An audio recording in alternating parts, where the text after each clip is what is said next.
mean, this is something completely different, and I don't know much about this myself, but Rick tells me it is well worth waiting until the end to get a glimpse of this major project.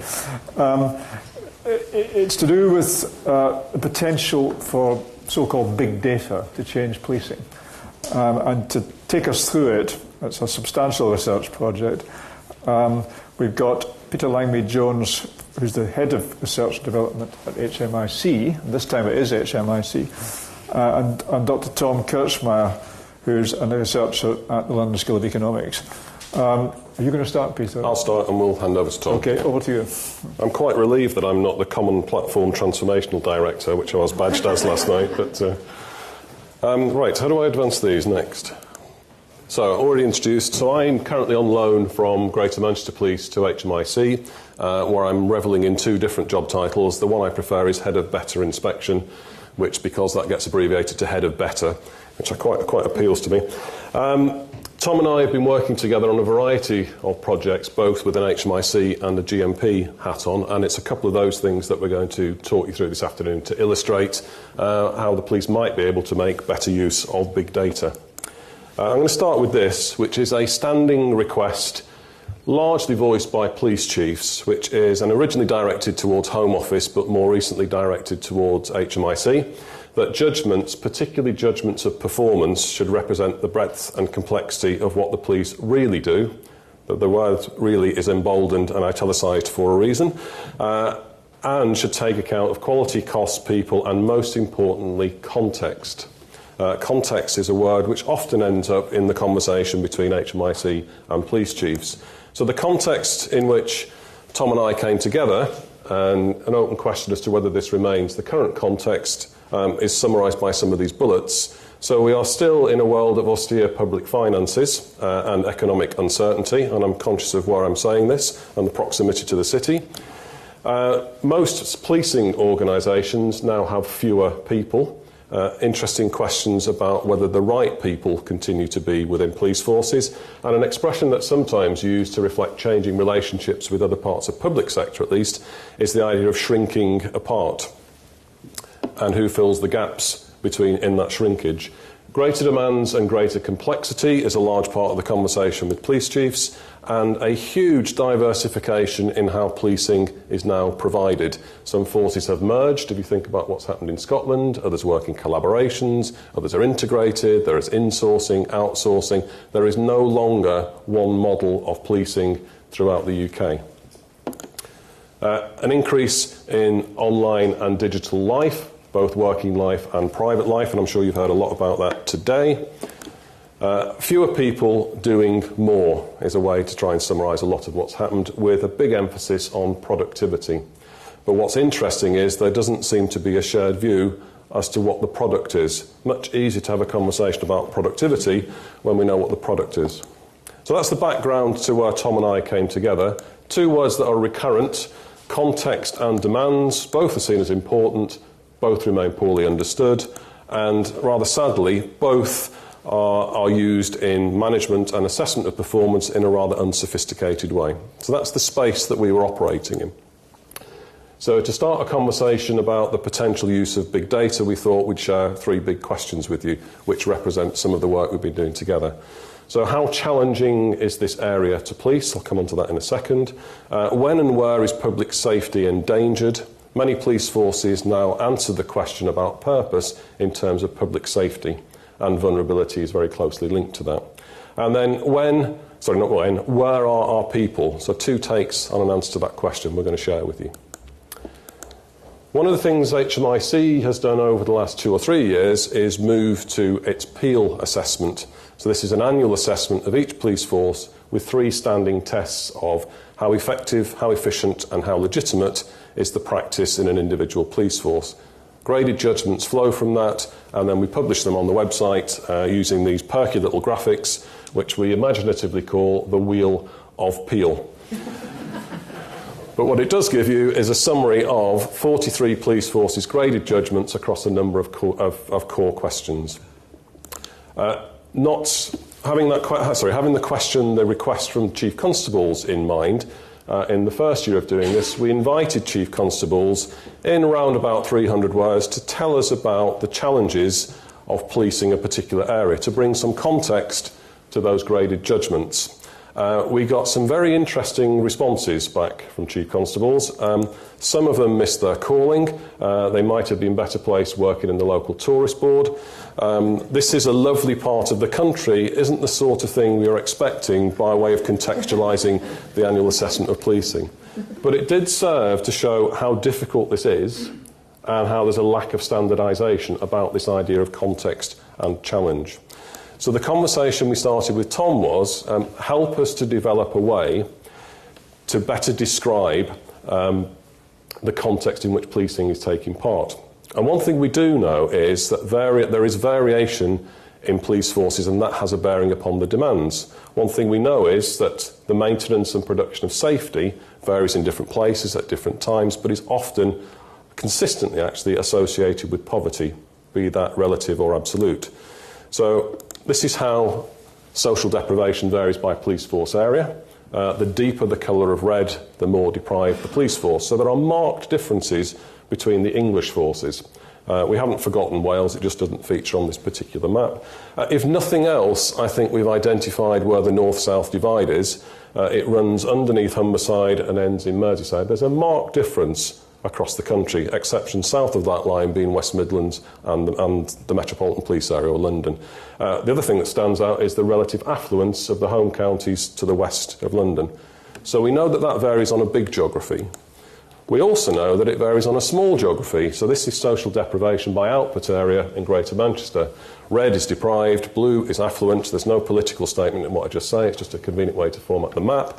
And Greater Manchester has got some of the most affluent and some of the most deprived areas, cheek by jowl, in the same police force area. So the idea of averaging out the context into one simple statement is either nonsensical or at least difficult. So the question for Tom was, or working with Tom was, how challenging is this area to police? Which is where I hand over to him. So, thanks, Peter. So how do we study? This brings you back to university old days. So how do we study things? We look at variation. So we have no variation, we can't study, it's boring. And in the 70s, 80s, part of the 90s, we had a lot of criminology which was kind of populated by sociologists. And there was a good reason why we had sociology, because we had very few observations. We had 10 observations, 20 observations, 100, and we had a lot. How do we look at it? We talked to people, we collected the ideas, we wrote it all up. The problem was, it's very subjective. It's driven by who you talk to.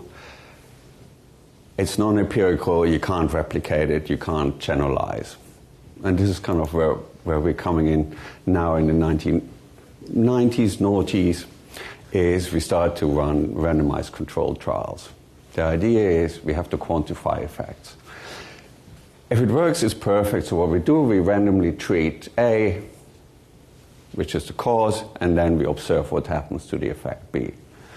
The problem starts that it's very hard to actually randomly treat people. This is what we do in policing. A, it's hard to say, you get it, but you don't. But also then, the organizations run around, they have their own life, and actually what seems to be random is actually not random. So you get very biased results. And so this is where the public stepped back a little bit and said, maybe not such a good idea after all. We can't generalize what we see. And this is why I said it's measurable, it's robust if it's done well, and it's possibly replicatable if it was done well. But we don't know unless we've done it ourselves. So this leads us to life. Life is actually much more complicated. So because we can't treat A randomly, now, this is where consultants and so on normally come in. We just look at correlations. The two things are correlated, therefore A must be causing B. And because this now fits an agenda, it's perfectly rolled out across police forces. The problem is life is actually quite complicated. So you have all these influencing factors, with influencing A and each other and so on. And this is where econometrics comes in. I'm not saying that I always identify cause and effect here. I'm just saying I get a more complete picture if I use econometric models in studying large data sets. Why? We can actually measure all the impact of the various influencing factors. We have now large data sets available, and I'll show you a couple of examples in a second. We have the techniques and we have the computing power. So the big question is, why do we not use it? Why are we not all doing it if we have it? So this brings me back to the exam question that was given to us by HMIC. So how challenging is an area to police? Predict for us how high the level of demand is in a particular area. And the starting point in social sciences, in policing and so on, is all the people. The lowest area for which I have data in this country is called an output area. It's not coming from us, it's coming from ONS. Has been developed over many decades and is actually a very nice concept. It's very carefully done and the boundaries are drawn so we encapsulate socially homogeneous groups. It's normed around 125 households, with a household being the economic unit. I think it's a sensible measure. And we know a lot about it because the census is on these output areas. So there are about 2,500 variables in the census, in the English and Wales census. There are much fewer in the Scottish census. Half of them are redundant because they measure fractions and absolute numbers, but it still leaves me over 1,200 variables, which tells me a lot about who lives there. And in fact, by me knowing where you are, where you live, I know roughly who you are. So I don't need to know anything about you other than where you live. And then the rest pops out of the data very beautifully. There was an ethical question early on today, but ethics doesn't really apply here because we norm everything on output area A. There's an Act of Parliament which clears us of privacy concerns. But also, we are not interested in individuals. We're interested in particular behavioral patterns type of people, which pops out here quite well. So, what determines challenge? There are 3 dimensions to it. Is, who lives there, the census, how wealthy people are, which we measure via the house prices, which actually is a phenomenally good indicator of a wealth position of a family, and the physical infrastructure. So I have a data set called points of interest, which is every non-residential building in the country. So for example, I know that this is the BT Center, and I have the longitude and latitude, and later on I know where my police officer runs around, and I can say actually he spent 10 hours in the BT Center, or 10 minutes, whatever.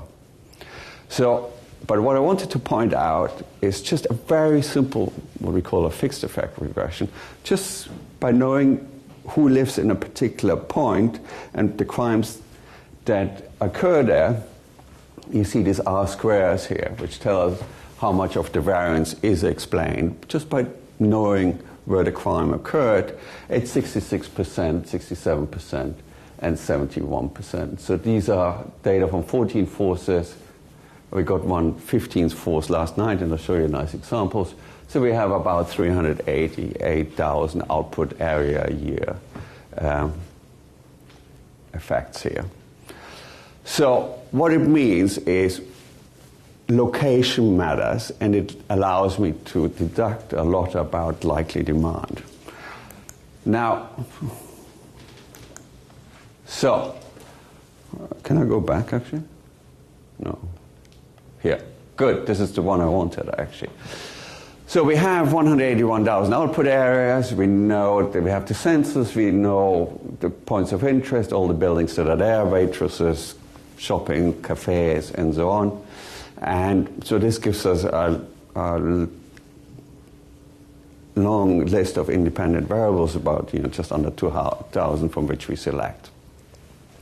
15 forces gave us data for 7 years, which in total adds up to just over 40 million observations, actually 41 just under 41 million observations, which we study, for 67,000 output areas. Now, we worked a lot on the model, the empirical model of crime, and we're actually applying a bit of machine learning now to modify that model even further. But our model explains 83%, actually 84% of the variance in crime. So there are only 16% left, which I can't explain. And, you know, I think I'm pushing it another couple of percent out, which is phenomenal. Just by knowing who lives there and the physical infrastructure, I can predict the likely demand of crimes. Less so on incidents and antisocial behavior, but we're working on that. And in fact, the next steps will be to go down the crime tree and then model the likely demand for the 9 categories of the crime tree and something similar on the incidents. So we will get a very nuanced picture about likely demand in an area across the country without actually knowing much about a particular. Actually, I don't have to have the data of that particular force for me to be able to predict it. Which then is obviously interesting for HMIC because it directs the resources about the inspection. We worked a lot also on assessing performance over time, so we can now assess if things are kind of out of a confidence interval, so out of the norm, which then in the next step should obviously help further in directing resources and then having an informed debate between HMIC and the police forces about what's happening there. Is this normal? Is it not? Where are the problems? About 10 minutes left. Good. So I'm speeding up. Yeah. It's always a bit difficult to speed through the data part because then you lose people. So this is just a picture of observed versus predicted, and you see we're pretty good. We are almost perfectly in the 45-degree line, but then there are certain areas, I don't know if here or up, where we are away. But these are interesting areas to study because then something is wrong in these areas. Either our model is not good enough or there's a real problem that we should study further. Oops, anyway. So the last slide just showed you that we have about 1% of the output areas where you have extreme demands. It's about sometimes 10, sometimes 100 times the normal level. So it's very concentrated, and you have this in each force, which we call, super demand areas. Another thing we did is we now can calculate travel time, and as a proxy we travel from the center of a force to the center of each output area electronically and see how long it takes. And obviously we account for if the shortest way is a highway or a small road, and then travel time is adjusted accordingly. So you get a nice distribution about how is the shape of travel time in a particular force versus here is over all forces. And you can do this in all shapes and forms. One thing we've done for Manchester is then optimize the position of response stations. And you see in many instances it was right, and some it was just in the wrong place. And from another paper we know actually response time matters a lot for the likelihood of detecting crimes. Another topic, fraud. We got data from the City of London Police on fraud. And what I'm about to show you here is the key message is fraud is different. Fraud is not a typical crime. It affects different people. It's strongly correlated with wealth. So the richer you are, the more likely it is that you get hit by fraud. And in fact, what I call here large frauds, they're particularly sensitive to wealth, which is not overly surprising because this is where the money is. So you try to get it from there. The other thing, I don't know if so, is also positively correlated with age. So the older you are, here in particular with large frauds, it climbs until you're 50, and then it's stable from 50 onwards. So the older you are, the more likely it is that you're hit by fraud. Again, for crimes, it's the other way around. The peak is somewhere around the 20s. Good. I can show you a map. We map out everything. Maybe the control room can switch over for a second, maybe not. The idea is, so you can then, actually, it works on your telephone. These are some individual output areas. You can zoom in on your telephone, get the likely, the expected demand for that area. You can zoom out again. It becomes really, information becomes democratic for the police officers and sergeants on the ground. You see, you click on it, so in this one, and we expect 3.71 frauds in this Met Police 4 area, in this small area of 125 households. We do the same. Can we switch back, please?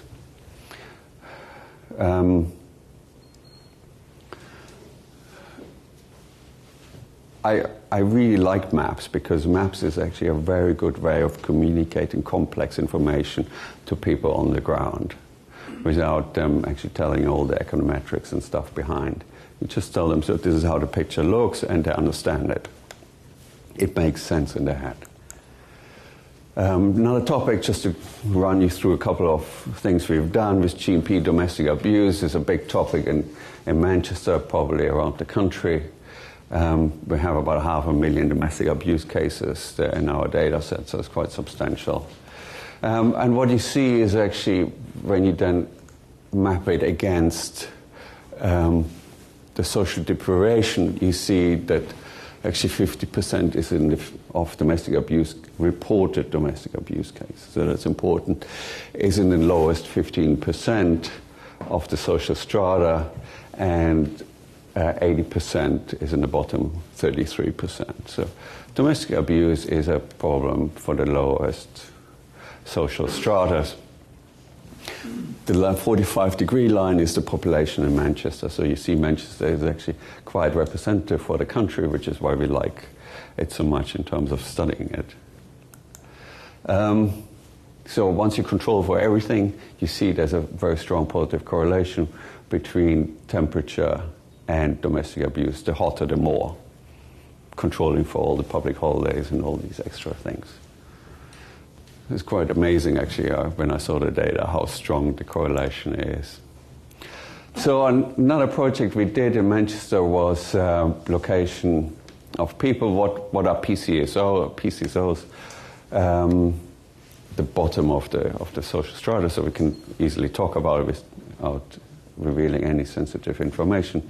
Where are my people? So we have the location data of each officer for 2 years. That adds up to 800 million points. You then add it to the points of interest data, so you then get a full-time equivalent measure saying, here we have 2 people or 3 people full-time who hang around in post offices in Manchester. And you can read this yourself, so I don't have to tell you much about it. The beauty is, you get a real activity picture of what people do. Where do they spend their time? I'm not saying that's what they do, I'm just saying this is where they are, which allows you to have an informed guess about what it is. You can also then see, over the time of the day, where they spend their time. For example, all post offices, you see peaks and so on.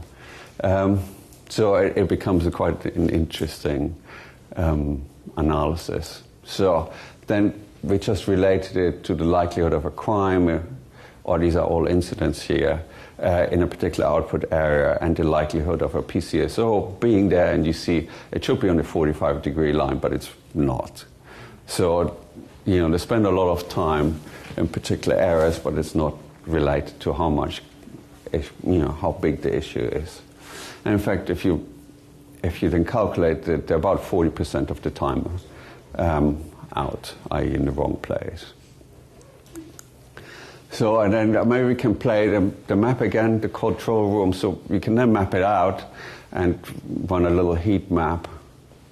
Or you have to zoom in because this is all of Manchester. So what we did is here, create a heat map on a particular Wednesday here, where are the people. And if we zoom in, can we zoom in a little bit, control room? No, okay, it doesn't really work. What you then see is, now you see how people walk around in a particular location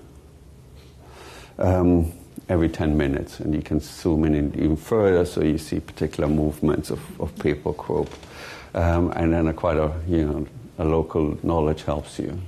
So one of the ACCs in Manchester is so you had somebody hang around his house every afternoon. It's kind of these little jokes, so never. And these things pop out quite quickly. Again, we don't identify an individual. This is about collective behavior patterns. So if we go back, please, just to give you an idea. So we actually, just to give something back to the community, we push this now a bit further, where we make this fully dynamically available. So a sergeant or an officer can say, give me on a Friday all the domestic abuse cases in this particular time, and then you can overlay it with the position of officers, and you can then self-optimize your behavior about where you want to be. So this is this picture here. Sickness is something else. Do you want to talk about sickness? It's more of a cup of tea. I can talk about sickness. So GMP, like many other forces, was interested in not only demands, but where the resources were, and conscious of shrinking in resources, and that led us to actually asking the question, well, what use are we making of the resources that have remained in the organisation? So Tom helped us make better sense of our sickness data, looking at 7 years' worth. That in itself was quite novel, to look at such a long and big data set. And one of the most alarming headline statistics that came out of it was, on the average day, GMP loses the equivalent of a policing division through sickness absence. So lots of emphasis about drawing more resources in. We're not making best use of the resources that we've got. And one of the things that came out very strongly was marked increases in psychiatric and psychological absence, shared by other police forces, marked increases in that. So what we were looking for is any precursor behaviours in the sickness records to help us intervene. We couldn't find any, but what we did find was the first episode is very often followed by second, third, fourth episodes of increasing duration. So the policy implications are, once you've identified someone with psychiatric illness, you need to do something successful to prevent further loss of resource. Shall I just pick it up from here then? Yeah. Okay. How long have we got? -1 minute. -1 minute, okay. Always a challenge, right? Okay. Feel like Doctor Who now. So the work to do, extending the model. Some of what you've seen is very literally hot off the computer press yesterday. We want to move towards content analysis, so not just crunching numbers, actually processing the content of the text as well. This raises a number of implications, or the whole working together has raised a lot of implications, so which I'll fly through these. It has exposed, working with up to 20 police forces, huge variations in what's recorded and how it's coded. So you may be familiar with the ongoing conversations about crime recording. This runs beyond crime into the recording of incidents. Systems are often very poorly documented, so police forces don't actually understand their own coding systems for some data sets.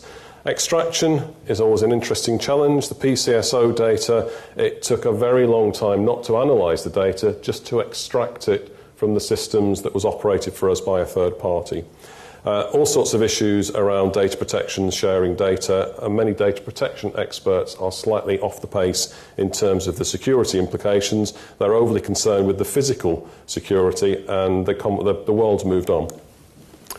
So other implications, thinking about the analytics, not as something you create within your organisation, but something you buy in, like you buy in other utilities, which will work if, jump to the bottom of the screen, you have individuals who are able to translate between your bought-in analytics and the use of those analytics. It's a bit like the ongoing conversation between managers and analysts, all very competent and qualified people, but they speak different languages. So that's why we called it a translator. Implications for policy. So one of the challenges with all this is there's phenomenal insight and phenomenal lots of answers to questions, but making use of those answers, you run up against the organisation. So if I told you that it's utterly predictable that this group of officers will have significantly higher levels of sickness absence over the next 12 to 24 months, what are the implications for the organisation? I will narrow that down for you The group of officers I'm talking about are female officers returning from maternity leave. They have in excess of 5 times as much sickness absence in that first 18 months than those who don't have maternity leave and their male colleagues. Now, in no way am I criticising the women here, but what this exposes is a lack of flexibility in our no-notice or short-term notice leave of absence. Some of this is about caring responsibilities rather than sickness absence. This is the only way that those individuals can get short-term no-notice sickness absence from work, rather. It's also mixed with and led us to think about how do we manage the return to work from maternity leave. Long-term sickness, we have phased return to the workplace. Those returning from maternity are straight back into the workplace on an 8-hour shift, often in a different place from where they were when they started their maternity leave. So stressful in all sorts of ways. The more acute women actually use their accumulated leave to create their own phased return to work. But why should they have to do it? Why isn't the organisation doing it? So it's not huge in terms of numbers, but it's utterly predictable, so it's something that can be worked upon. I've called this the W question as a recognition of the chief officer that we asked the question of.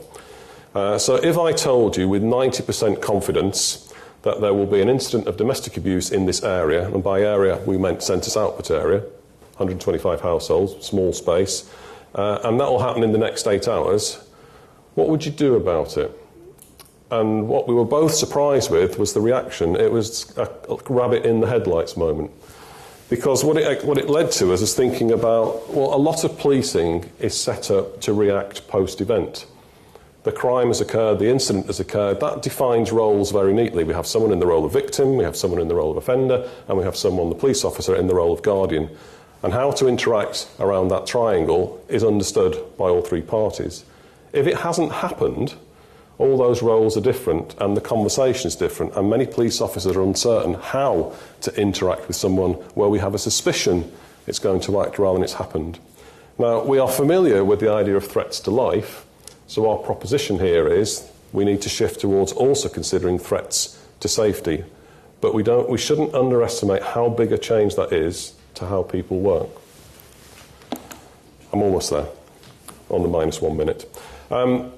Many performance conversations are continue to be characterised by being descriptive and retrospective. So one of the things we're trying to encourage here is a move to those conversations being inferential and prospective. So to go back to the question we were given, how can the police make best use of big data? Here are some thoughts. You don't necessarily have to own the computer. Cloud technology is phenomenal. Basically infinite and scalable, and you buy it on a needs basis. But you do need to own the data. And more importantly, you need to be able to access your own data. It's been quite an eye-opener how few forces can easily access their own data. You may not need to employ analysts, but we would strongly advocate you do need to employ system administrators, the ones who can extract and maintain the data, and concentrate on the design of the data and not just the process. So with the goal of improving the data and the access. Final slide. So, ask good questions. One of our very first conversations was, I can do all this, but you need to tell me which questions you want answering, which sounds like a really simplistic thing to say, but actually is fundamental to this piece of work, honing the right questions, and then doing that with an expectation of using the answers, because there'll be a lot of them. Invest in the analytics, as I said earlier on, think about it as utility, and recognise and develop that role of translators in and out of the organisation.